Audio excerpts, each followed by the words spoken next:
I never thought a normal rainy evening would turn into the moment that completely changed how I looked at my family, especially my own sister. You know how people always say, family won't hurt you? Well, sometimes the people you trust the most are the ones who cross lines you never imagined anyone could. And in my case, that line was crossed when I found out what happened to my 5-year-old son while he was supposed to be safe in my sister's home. It started out simple. Too simple, really. I was at work, running late, and my sister agreed to watch my son for a few hours. Nothing unusual. She's watched him before, and although she can be strict, sometimes too strict, I never thought she'd do anything extreme. She always prided herself on being the disciplinarian of the family, the one who believed kids needed to learn lessons early. I used to brush it off as her being dramatic or trying too hard to seem mature. But that night showed me it was more than that. It was something darker. Something controlling. Something I never connected to someone I shared a childhood with. The rain had started earlier than expected. A steady, heavy downpour that made the whole evening feel colder than it was. I remember driving home and thinking about how my son loved to watch the rain hit the windows. I pictured him curled up on the couch at my sister's place, probably watching cartoons, probably talking too much like he always does, probably asking for snacks every 10 minutes. That image comforted me. It made me feel like everything was fine. But then my phone buzzed. It was a text from my neighbor, and all it said was, "Hey, is everything okay with your son? I saw something weird at your sister's house." My stomach dropped. You know that feeling you get when something feels wrong before you even know the details? That slow, heavy pressure in your chest? That's exactly what I felt. I tried calling my sister immediately, but she didn't answer. Not the first time, not the second time, not even the third. I kept telling myself she was busy, maybe giving my son dinner or settling him down for bed. I forced myself not to panic. But that message wouldn't leave my mind. When I arrived at her house, everything seemed quiet. Too quiet.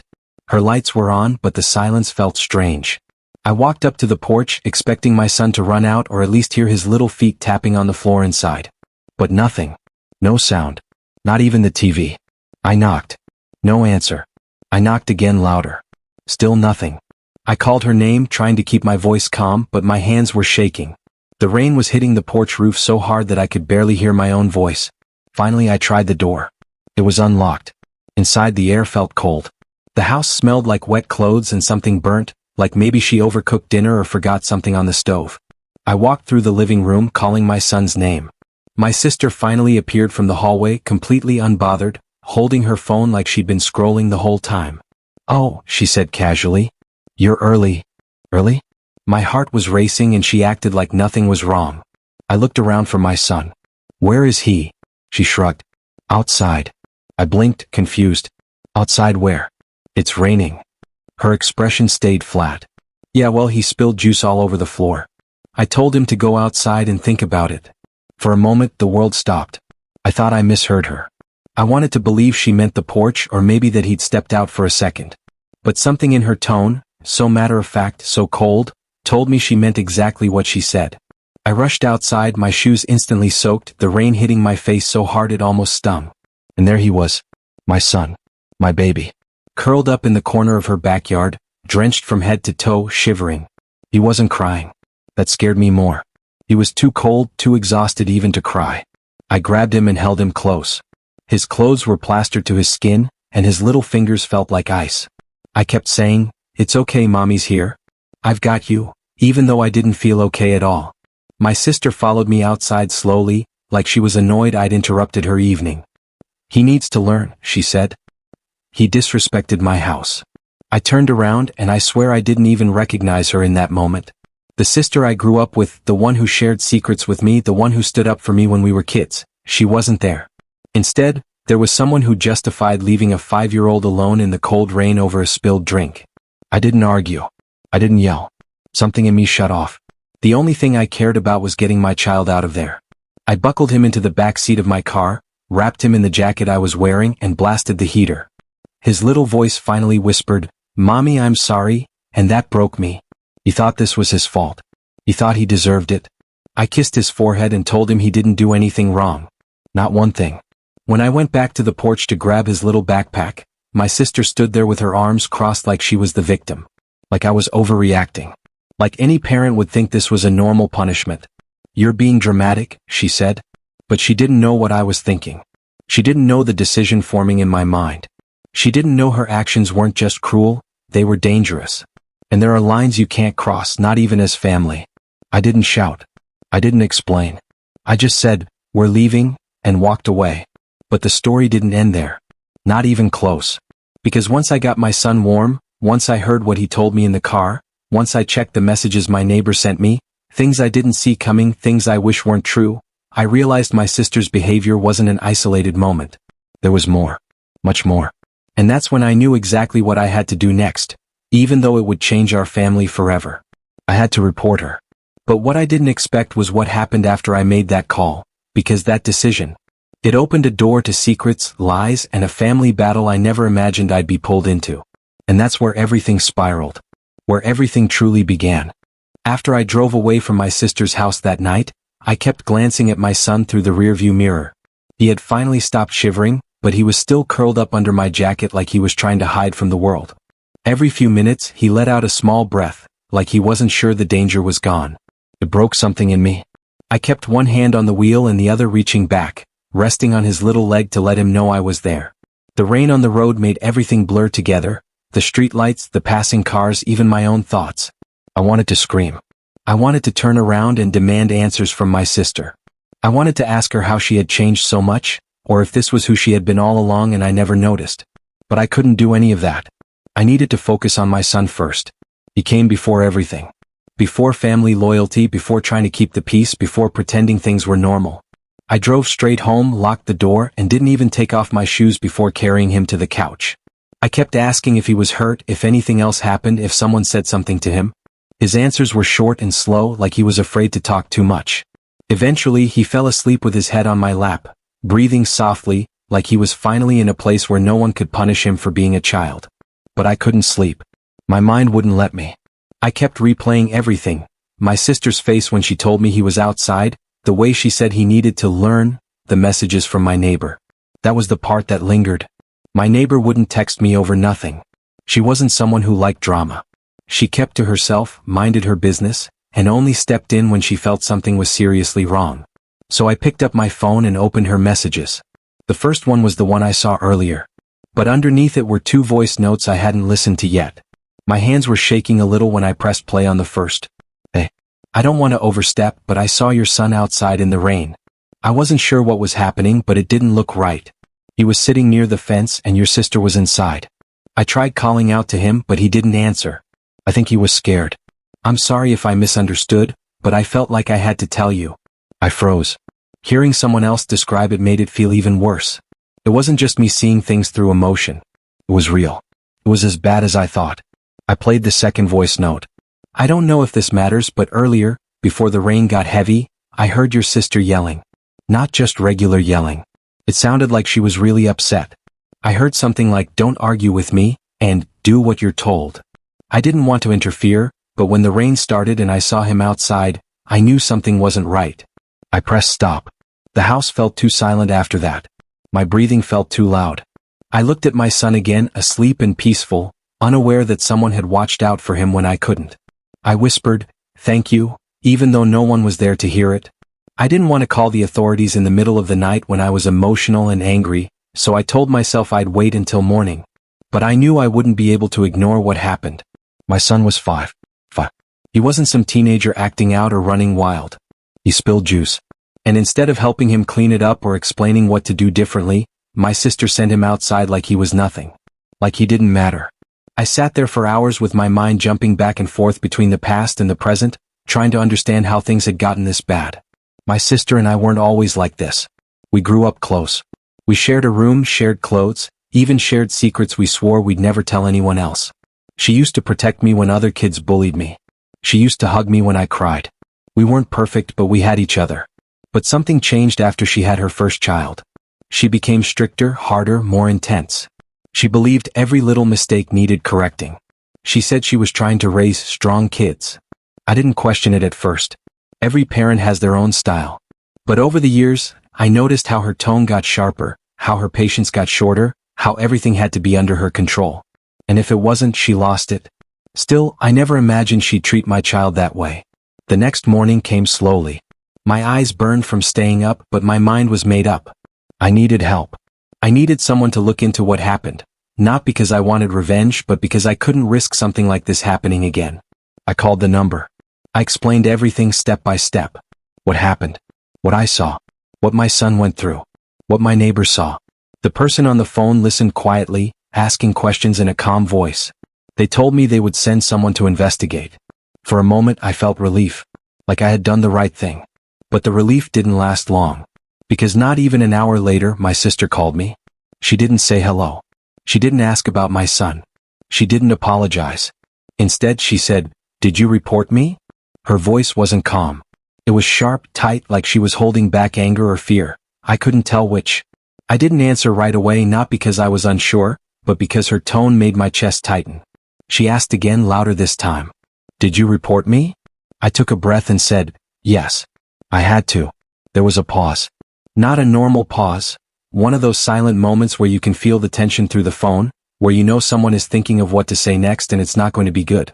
"You made a mistake," she said quietly, almost whispering. "A big one." I felt cold. It didn't sound like a warning. It sounded like a threat. Not the kind that breaks laws, but the kind that breaks families. Before I could respond, she hung up. I stared at the screen for a long time, my heart beat heavy in my ears.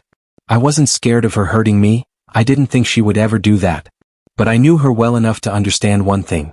She didn't handle losing control very well. And right now she was losing control of the story she wanted to tell, the image she wanted to present, the authority she believed she had. And that meant she wouldn't stay quiet.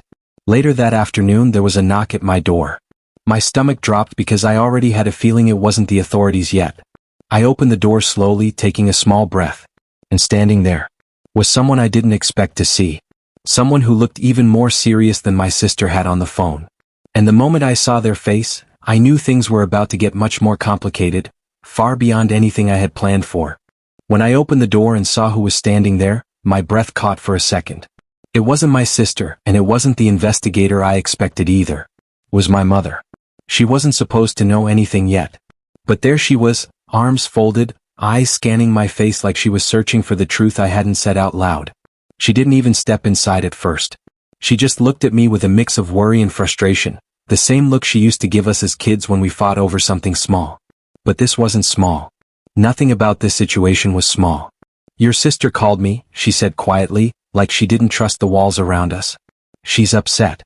She said you reported her. Is that true?" I felt my throat tighten. I didn't want to say it, but I didn't want to lie either. "Yes," I said. "I did." She sighed, closing her eyes for a moment. "Not angry. Just tired. Too tired." "Can I come in?" she asked. I stepped aside, even though my stomach churned at the thought of explaining everything again. My son was still napping in his room, finally warm and comfortable, unaware of the storm happening outside our home. My mother walked inside slowly, like she was carrying her own heavy thoughts. She sat on the edge of the couch and rubbed her hands together, something she always did when she felt stressed. For a moment she didn't say anything. She just sat there with her head down.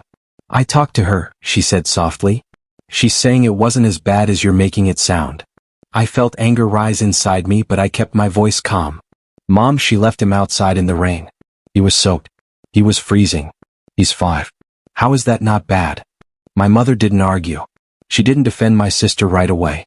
She just looked at me with eyes that seemed older than yesterday. "I know," she whispered.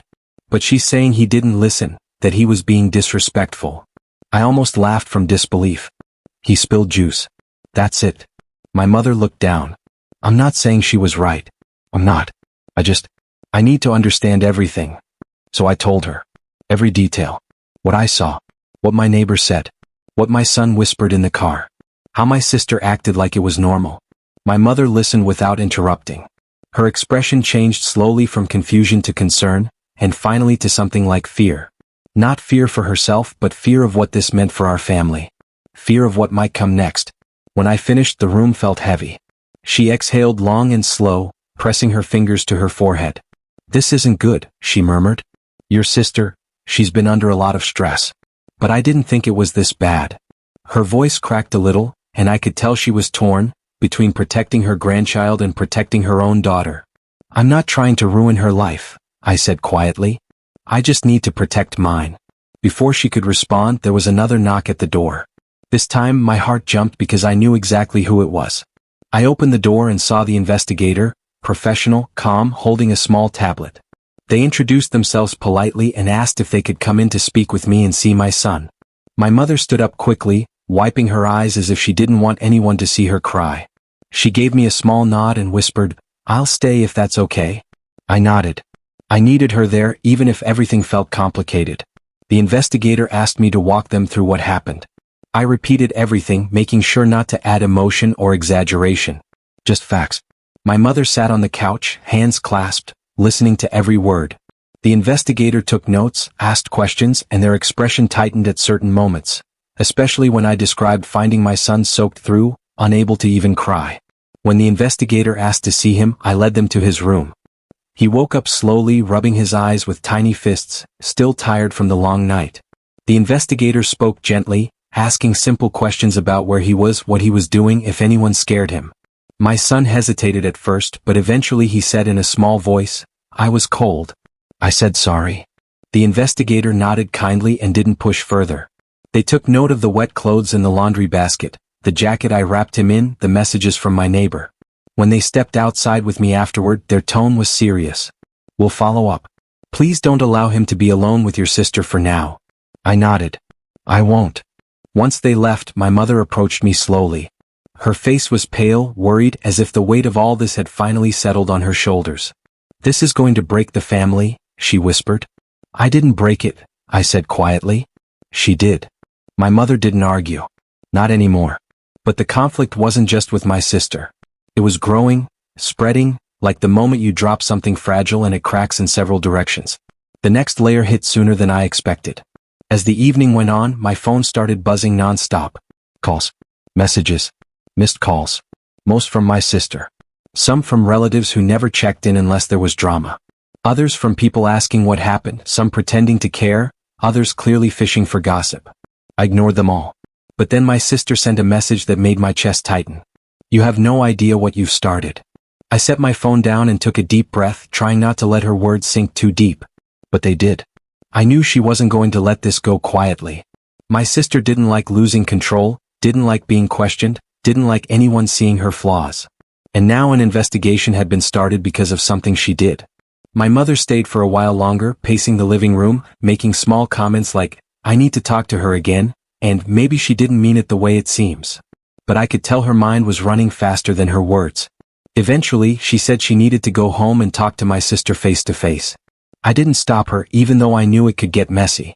She kissed my son's forehead before leaving and hugged me tighter than usual. "Please be careful," she whispered. "This isn't over." And she was right, it wasn't. Because that night, after my mother left, after I locked every door and checked on my son again, I noticed something strange. A car parked across the street. Engine off. Lights off. Just sitting there. I couldn't see who was inside. I moved the curtains slightly, squinting through the shadows and street lights, but the windows were too dark. At first, I thought I was imagining it. Maybe it was a neighbor's visitor, maybe someone waiting for someone else. But when an hour passed, then two, and the car didn't move once, that uneasy feeling in my stomach grew heavier. I didn't know if it was connected to everything happening, or if it was just bad timing. But with everything going on, with secrets showing up, with family lines being drawn, with my sister saying things she shouldn't, I couldn't shake the feeling. That car stayed parked across the street for so long that the quiet of the house started to feel louder than the rain from the night before. I kept glancing at the clock, counting the hours, telling myself it was probably nothing. But deep down, I knew it wasn't nothing. Nothing about this situation had been normal since the moment I picked my son up from my sister's backyard. And now, with the investigation in motion, my sister upset, my mother torn, and my phone buzzing non-stop, the world around me felt like it was tightening. I checked the window again. Still there. No movement. No door opening. No one stepping out. Just a shadowed shape inside the car, barely noticeable unless you were looking for it. And I was. Every few minutes, even when I tried not to. My son was asleep again, curled up with his stuffed elephant, completely unaware of the tension growing outside our home. I wished I could feel the same peace he did. Instead, I felt the weight of every choice I'd made pressing down on me. I finally moved away from the window and sat on the couch, pulling my legs up and hugging them without even realizing it. My mind kept looping over the same questions. Was my sister behind the car? Was someone checking on us? Was this connected to the investigation? Or was it something else entirely? When my phone buzzed again, I flinched. It was a message from my cousin, one who always ran straight to my sister whenever there was a hint of conflict. I heard what you did. Why would you drag family into something like this? I didn't answer. A second message came seconds later. She's saying you made everything up to get attention. My chest tightened. That wasn't just a misunderstanding. That was a story. A lie. A narrative she was already spreading. And she wasn't stopping there. My cousin called me next. I declined. They called again. I declined again. The third time I turned my phone off completely. I couldn't handle it, not the accusations, not the guilt tripping, not the attempts to make me feel like I was wrong for protecting my own child. But the silence after turning it off didn't make me feel any safer.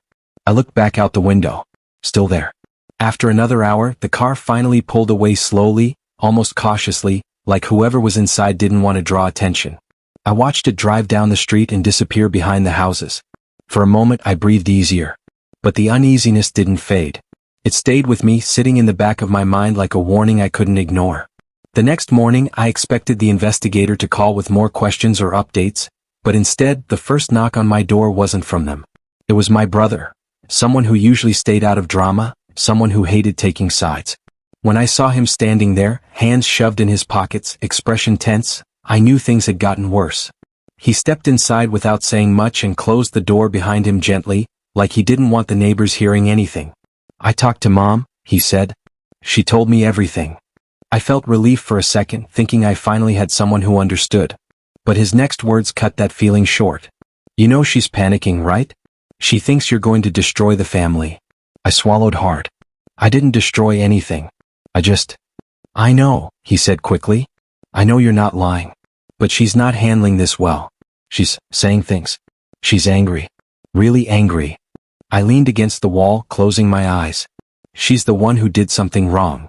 I'm not arguing with that, he said, lowering his voice. But she's telling everyone that you exaggerated it. That he wasn't outside long. That it wasn't raining hard.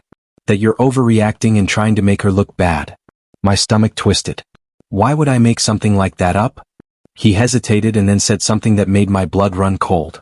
She said she didn't put him outside. She said he walked out there on his own. I stared at him. You think that's true? He shook his head. No, I don't. But she's convincing some people.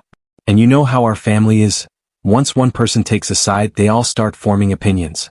I sank onto the couch, feeling heavier by the minute. She's rewriting the whole story. He nodded. Yeah. And that's not all. I looked up at him, waiting for the next blow. She said she knows you reported her. And she's not going to let it slide. Her words, not mine. My throat felt tight.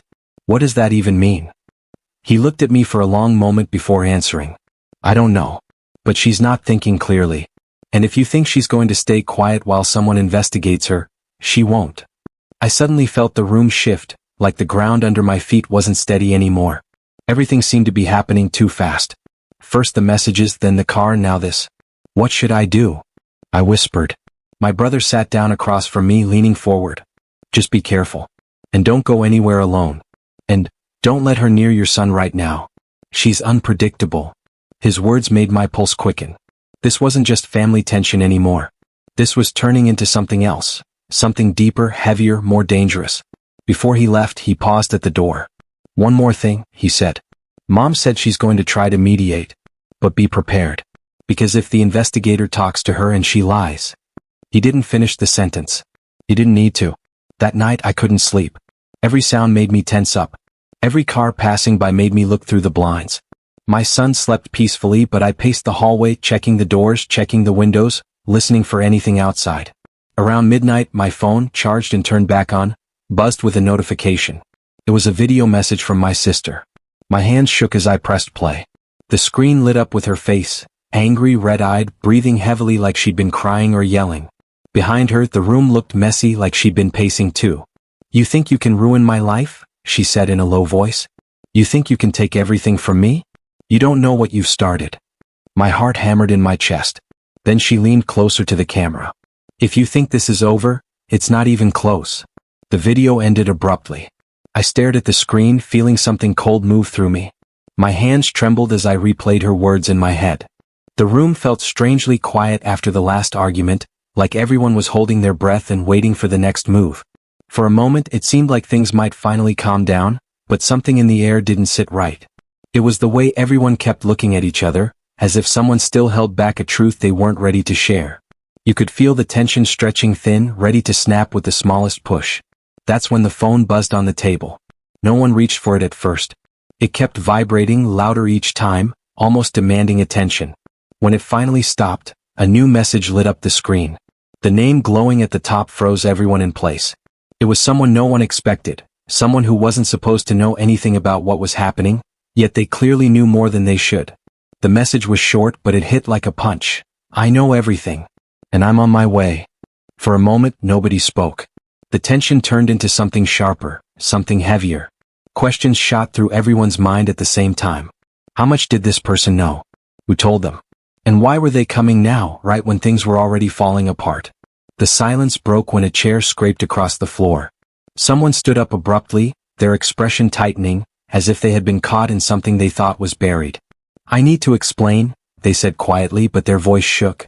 That alone was enough to make everyone realize this wasn't a small issue. This was the kind of hidden truth that could flip the whole story upside down. Before they could speak, the front door rattled. Not a soft knock, not a gentle entrance, but a firm, urgent pounding that sent a shock through the room. Everyone turned toward the hallway, frozen again. Whoever was outside wasn't waiting for an invitation. And in that split second you could feel it, the stakes had just changed.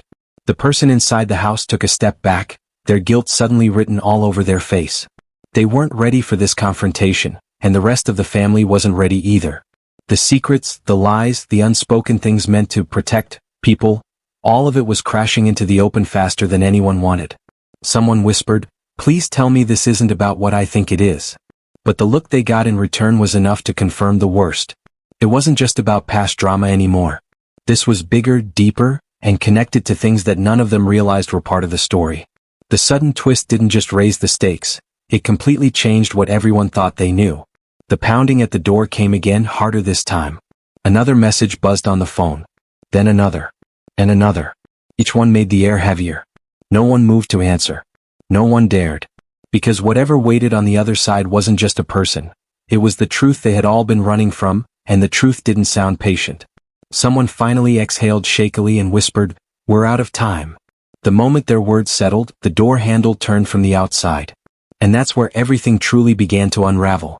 If you'd like, I can continue directly into the climax, the resolution, character reactions, or even create image prompts for this section. When the door handle turned, everyone's breath caught. It moved slowly at first, like whoever was on the other side was giving them one last chance to prepare. But no one was ready.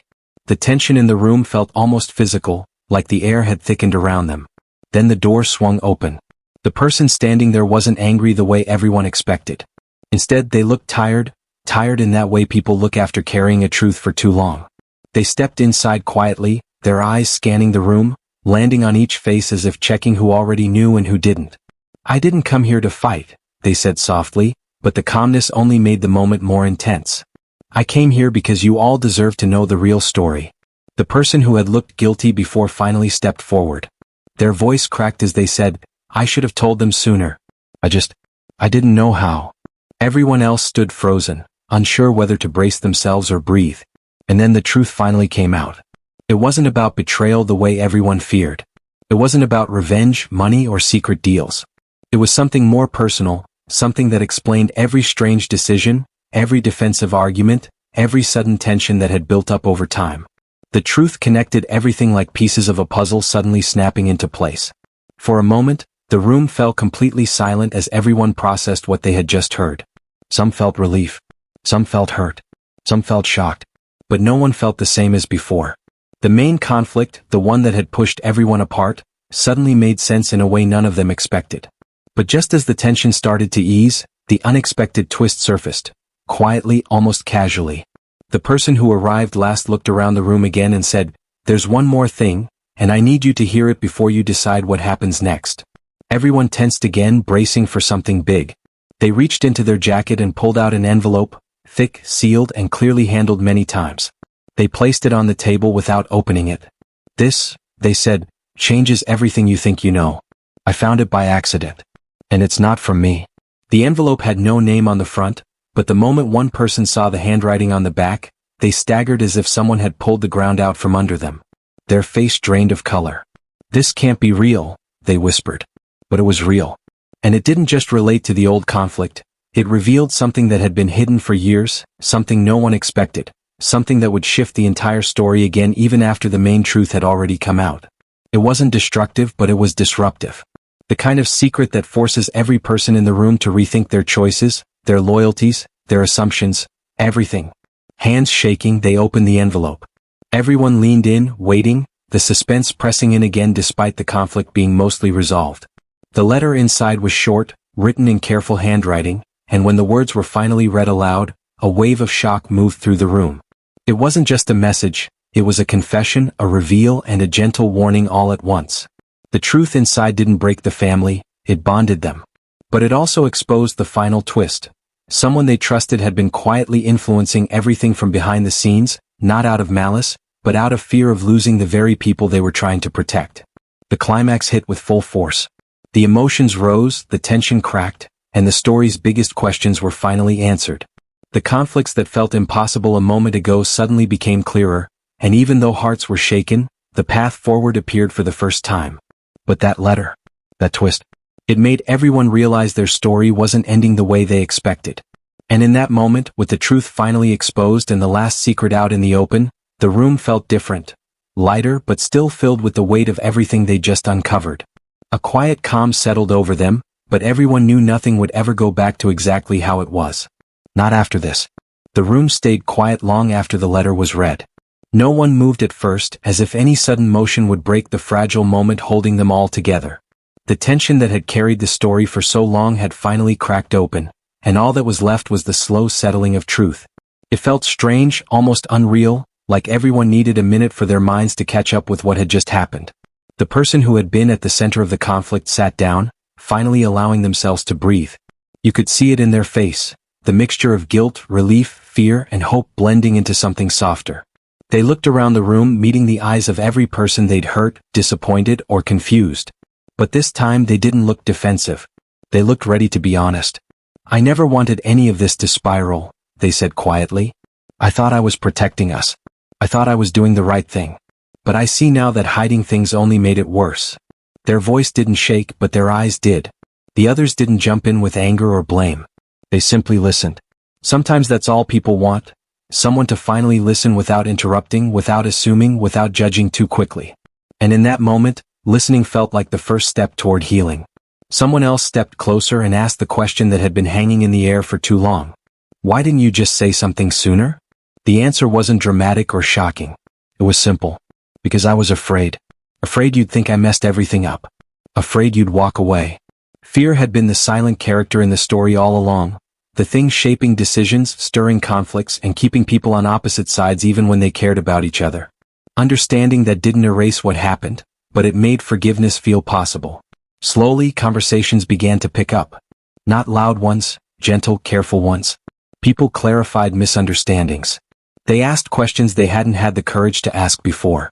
They gave answers they once hid behind excuses. And in small pieces, the broken parts started to fit together again. The envelope, still open on the table, became a reminder of how complicated people can be. The letter didn't magically fix everything, but it cleared the fog around the choices people made. It showed that mistakes weren't made out of cruelty but out of panic, love, and fear mixed in the wrong amounts. And that truth opened the door for real resolution. As the hours passed, the atmosphere shifted from heavy to lighter. Not perfect, just lighter. One person made coffee, another passed around tissues, someone else cracked a small joke that made the whole room breathe out at once. It wasn't laughter, not fully. But it was close enough to show that the tension had begun to fade. The kid at the center of everything was brought in later, calm and safe, unaware of the storm the adults had been navigating. When they walked in, hands immediately reached out to hug them, reassure them, show them love. The conflict had started with them, but the resolution wasn't theirs to carry. And everyone agreed quietly, almost instinctively, that they would never let something like this weigh on the child again. The story tied its loose ends in the way real life often does, not with dramatic speeches or sudden apologies, but with slow, intentional steps. People talked. People listened. People tried. And even though some wounds would take time to heal, no one was pretending anymore. That honesty was enough. The person who had handled everything so poorly earlier stood up and offered their final explanation, not to excuse themselves but to take responsibility. I know an apology isn't enough, but I'm ready to do the work. I'm ready to rebuild trust even if it takes time. No one argued. Trust does take time. But forgiveness can begin long before trust is fully restored. And that's what happened here. The family didn't magically go back to their old selves, but they stepped into something new. Something more open, more truthful, more aware of how easily things can fall apart when no one speaks up. As the night settled, the remaining tension melted into a quiet sense of closure. People hugged. Some cried softly. Others stayed silent, processing their own thoughts. But everyone knew they were leaving the room different than they entered it. Stronger, perhaps. More honest, definitely. And committed to not letting misunderstandings push them apart again. The final unexpected twist, the one in the letter, became the thread that connected the old conflict to the new beginning. It gave context to past decisions, revealed hidden fears, and showed that sometimes the biggest problems come from secrets kept for the sake of peace. The family understood now that peace built on silence doesn't last. Only truth does. Before everyone went their separate ways, one person summed it up in a way that stuck with all of them. We can't change what happened, but we can learn from it. And we can promise each other that no one goes through anything alone from now on. Simple words, but powerful in the moment. The story ended not with perfect happiness or dramatic forgiveness, but with something much more real, growth. People accepted their mistakes, their fears, and their part in letting things escalate. They chose to move forward with understanding instead of resentment. And they decided, together, that the child at the heart of the conflict deserved a future free from the weight of adult tensions. As everyone stepped out into the quiet evening, the world felt calm again. Not fixed, not flawless, just calm. The kind of calm that comes after a storm, when the air feels fresher and the ground feels steady under your feet. The main conflicts were resolved. The misunderstandings were cleared. The secrets were finally spoken. And the family, though still healing, walked away with a new understanding of each other and themselves. The story closed with the gentle reminder that communication, honesty, and empathy can turn even the hardest moments into opportunities for growth. And as the lights turned off and the house settled into silence, one final thought lingered, a reminder for anyone listening. Sometimes the most powerful endings aren't dramatic at all. They're simply honest,